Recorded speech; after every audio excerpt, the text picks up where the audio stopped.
Indeed, I would like to talk about the elephant in the room that has already been mentioned a few times. I would like to talk about MOOCs and how MOOCs have changed, and especially how their ecosystems have changed throughout the last years. So the title of my speech will be From Free Online Education to Professional Development. So first of all, I would like to revisit something that Paul has already mentioned. How was teaching like maybe a century ago, like in the early 20th century, end of 19th century? Where we would have a teacher standing in the front like I do maybe, or a professor standing in the front, and then we had an audience of willfully students who write everything down that I'm saying, and then this is what we call educating. So the value co-creation that happens there is really only two people are involved, or two actors are involved, like there is one professor and then there are the students.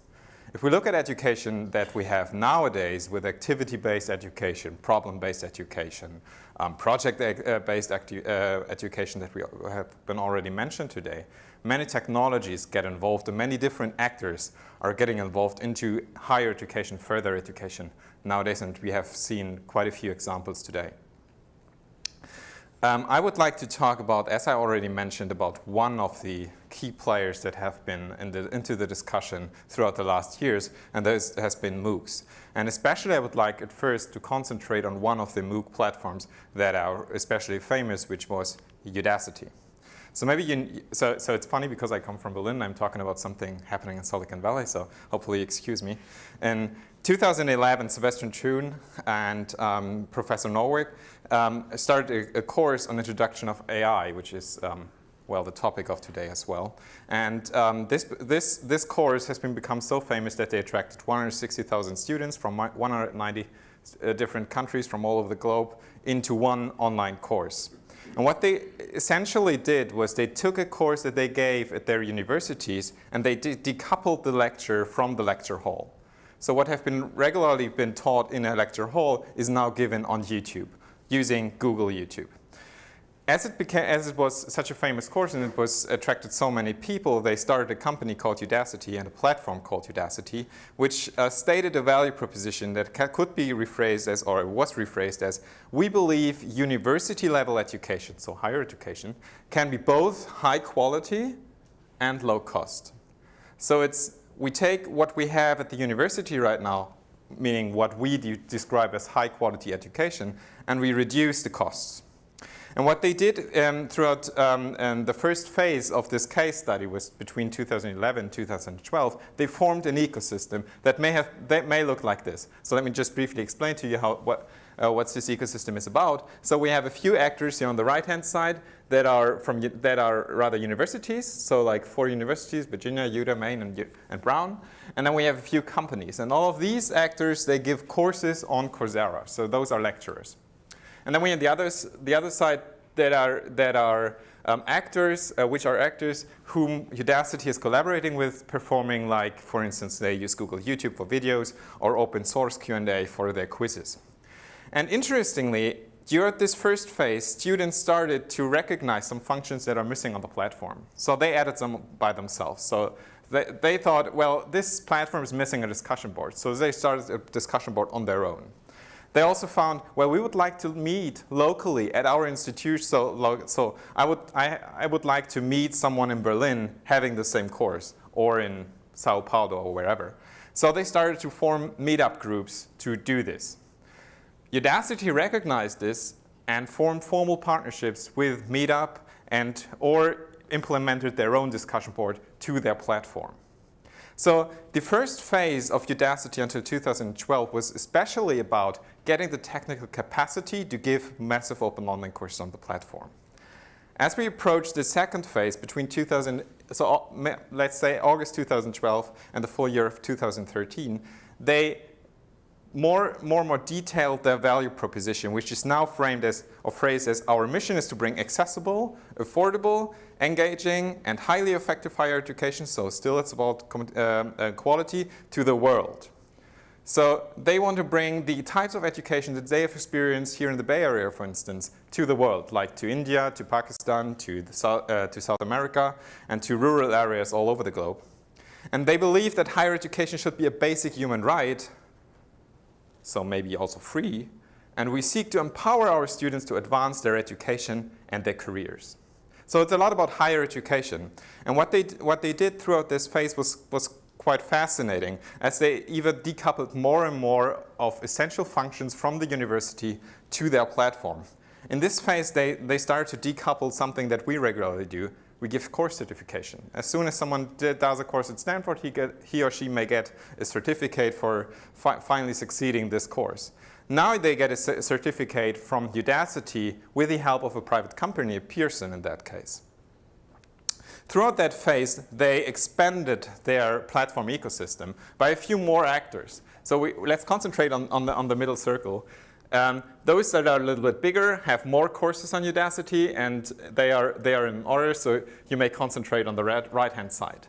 As you can see, more and more private companies add lectures on Udacity, and we may also recognize that SJSU is added here. And SJSU is a pretty interesting example, as they formed a partnership with Udacity throughout their time span. And they experienced quite a few problems with SJSU, like, for instance, high dropout rates. They recognized that the support was not in the way that regular students would see the support, or would like the support to be, as they experienced it in other courses. So finally, this whole partnership was halted, and later on not even expanded with SJSU, which led to something that is that is really remarkable. It's like the founder of Udacity, Sebastian Schun, who stated at the end of this phase that he has a lousy product with MOOCs. So MOOCs do not work. That's what he essentially said. So that's interesting, because until then, the discussion was very much like MOOCs, they are disrupting our educational field. Udacity didn't stop, even though they had a lousy product, like he said, but they pivoted. They completely created a new value proposition and adapted their business model as well. Now the value proposition is stated as follows. Education is no longer a one-time event, but a lifelong experience. So suddenly it's not about higher education, but also about further education. Education should empower students to succeed not just in school, but in life. So suddenly they also recognize that it's about career development. So we should enable students to have a career later on. And in a very interesting interview of Sebastian Schun, he also mentioned some of the reasons why they did that.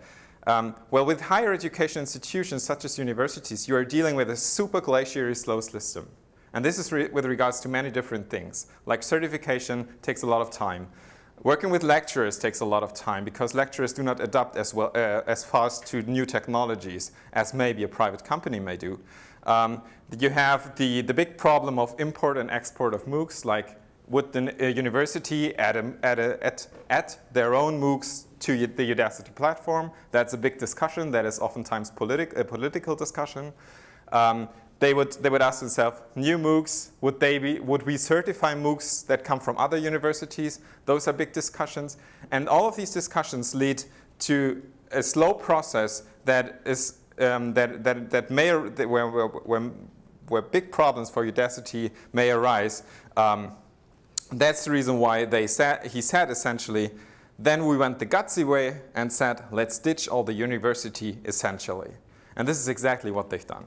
So if you look at the MOOC ecosystem at that time, you see more and more private companies lecturing courses on all the different types of courses that you also may give here at Stanford University. So most of these courses are also technology related.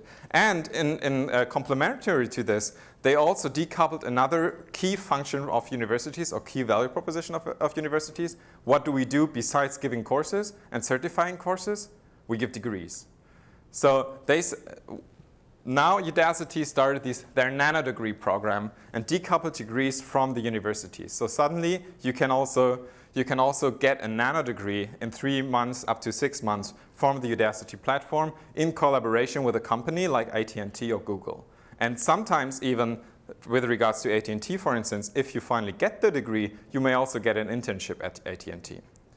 So there's also another interesting exemption, which is Georgia Tech. Georgia Tech Georgia Tech added themselves to this platform, also gave a nano degree and tried to go the middle way, and they still do. But that's the only exemption. Like every other university that you see in this ecosystem has not expanded like their portfolio. So every expansion to the portfolio have been private companies. So to sum up the single case study of Udacity, they began with very little private companies and a few higher educational institutions, and had very few MOOCs. Now, then in 2015, they had about 90 MOOCs, most of them given by private companies. And interestingly, some of these MOOCs are entirely only given by people from Udacity. My proposition is that they used some of the higher educational institutions to learn how MOOCs are done, and then brought people from Udacity into the courses and outlearned these universities so that they can give these courses on this all by themselves. Maybe we should also zoom out a little bit. So is this a single case study? Can we generalize from it? And I may want to use the last 2 minutes that I have for zooming out.